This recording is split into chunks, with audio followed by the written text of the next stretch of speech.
So, in other words, and that's a scientific fact, in your memory, what is stored is, for example, when you had your 5th birthday, how the cake smelled, what mom was saying, who were your friends there, what music was playing, what were you feeling, experiencing, did you cut your finger, yes or not, it's all there. Every moment of your life is recorded. And it does it for a particular purpose, because when the recording gets repeated, so it records the same thing over and over again, the subconscious makes it a program. That program is now like a batch file on the computer. It executes particular commands for a particular purpose. For example,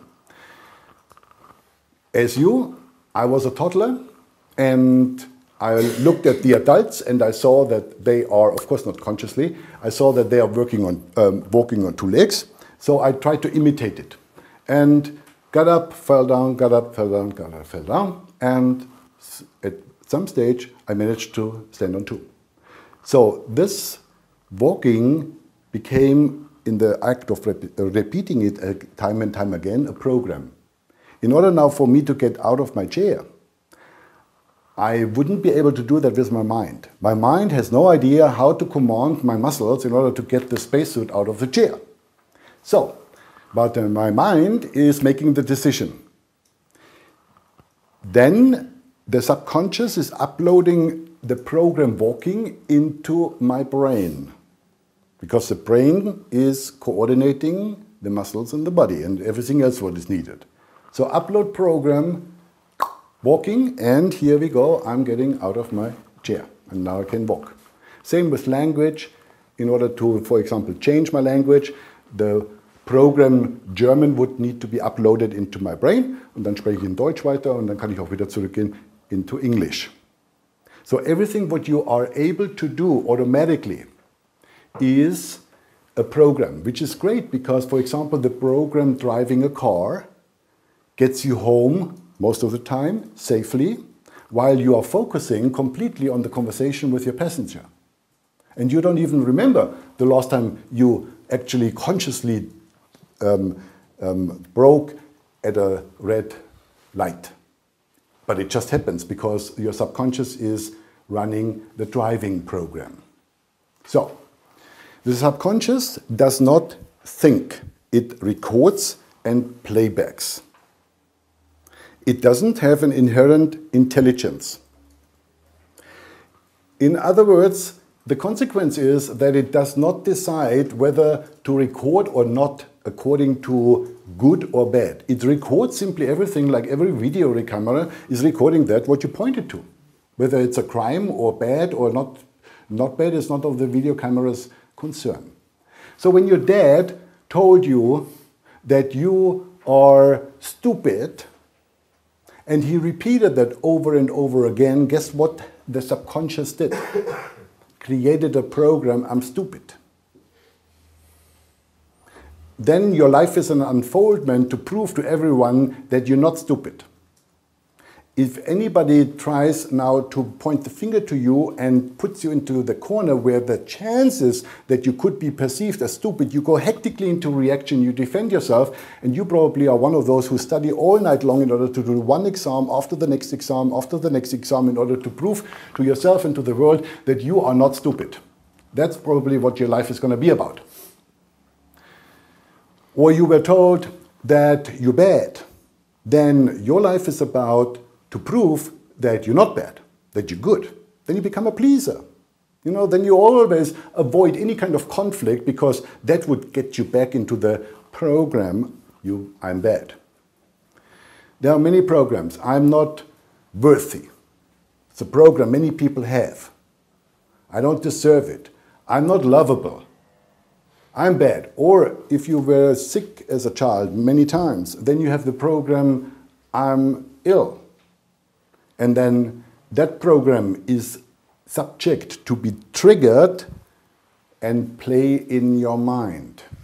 Now, the trigger of any of those programs could be anything that is part of what was recorded. So when your dad, for example, said that, let's go back to that example. then the visual of the dead, the tone of the voice of the dead, everything is recorded.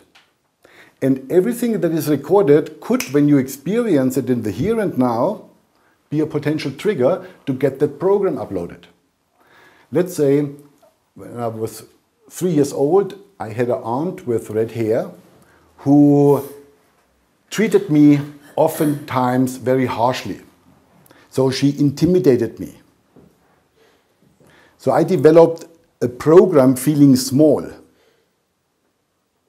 But part of the recording is aunt with red hair. Any person in the here and now that my five senses are experiencing, you for example, yeah, could be a potential trigger to get the program uploaded. So suddenly I feel in the presence of Anna small, intimidated. But I can't explain it because I don't know her. Then my mind needs an explanation. It always needs something to understand. So my mind makes up a story that she probably has a different agenda in some business. She wants to sell me something or she wants to do something with me. I don't know what it is, but I'd rather stay away from her. That will now shape my behavior and my actions. If we happen to talk in the break or somewhere in a social event, then I would be suspicious by everything she says because I'm coming from that she is out there to get me.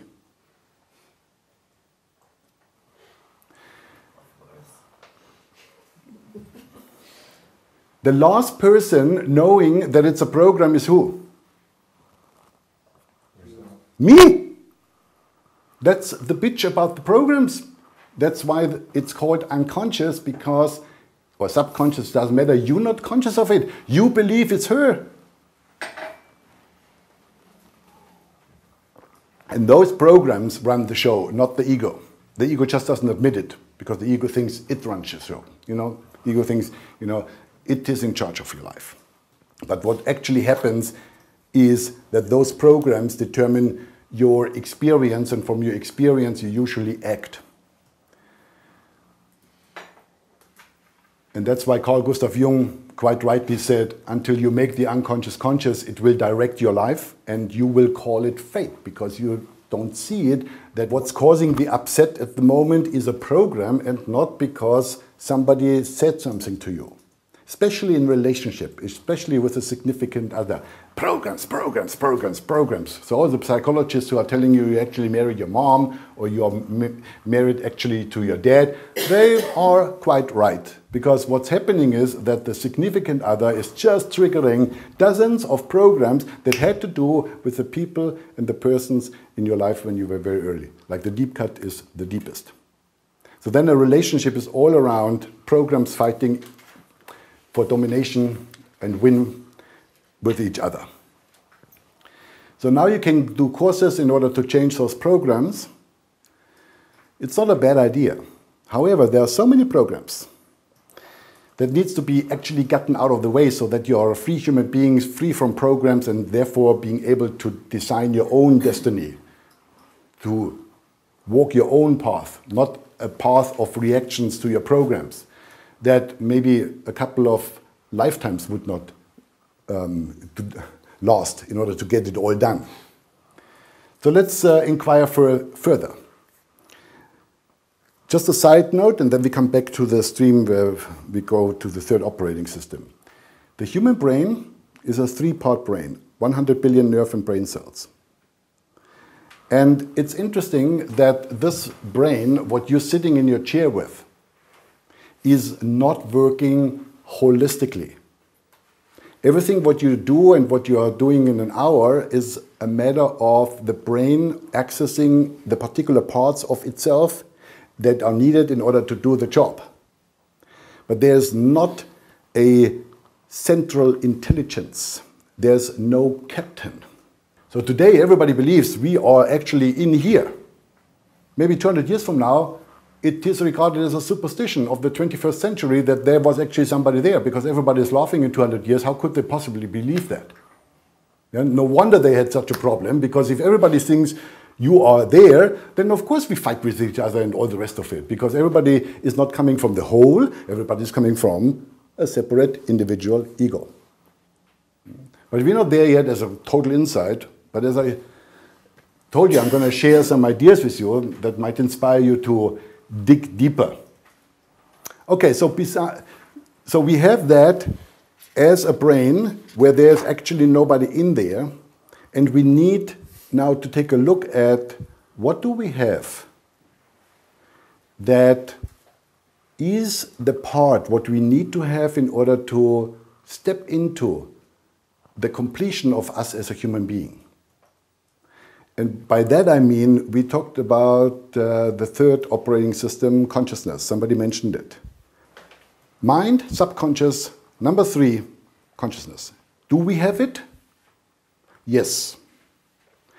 However, I say we only have it in a passive condition. It's not active. The operating system is passively doing one job. It gives you the power to be aware. Awareness is something that doesn't come from the mind, because you are aware of the mind, so the mind can't produce awareness. Awareness is coming from the third operating system, from consciousness. You don't have to do anything for it, it just is. If you regard that as the evidence for the existence of something outside of the mind and the subconscious, let's work with the word consciousness, then the question is, what would it mean and how would it need to be done to activate consciousness? And how would that look like? And I say that many of you, if not all, have experienced moments of an activated consciousness, because then suddenly you get the experience of life is working, because what you attract suddenly is in flow with what you do. You are not working against life any longer, trying to make your way. No, it's just flowing. Do you remember those hours or days, you know, where you wake up in the morning, you got the light energy about you, you're crystal clear, you get a parking spot just by thinking of it, you get a promotion from your boss, you get a tax return, your strangers are smiling at you, and your energy never stops, and it just is wonderful to be alive. I know that everybody must have had those moments. So have you ever asked yourself the question, why we don't have that as the most natural state, and only sometimes we don't have it? But for most people it's the other way around. Only sometimes they do have that flow. And the rest is the other condition. And I say it has to do with consciousness as an operating system not being active. Now you can ask now the question, so why isn't it active? Well, it's also not a difficult question. In order to have something active, it needs to be stimulated to jump on. Like the brain needs to have stimuli appropriate to get active. If you don't give any stimuli to a baby, nothing is going to happen. The baby is going to die probably. But we do give the stimuli, we do give the environment that the R system, the limbic system, and the little part of the neocortex can develop. So in order for the operating systems and the brain to work, we need to provide for our children the necessary environment that gets that active. And I say you and I have been born into a culture where that is not part of our upbringing. Neither our parents have been aware that they could provide it for us, nor is it part of the curriculum at schools. It's just not there. It wasn't provided for you and me. So it's like you got a leg, but you're not trained it. So you can't use it because it shrinks. You know, it's still potentially there, but it's not usable because it never got attended to. It never got stimulated. So if we are now taking that on, let's speculate about the possibility consciousness would have, because as an adult you can make a conscious choice. You can make the choice to now go for doing that what the system in our upbringing has not been able to provide to us. And then you will see what is going to happen to you and what the impact on your life is.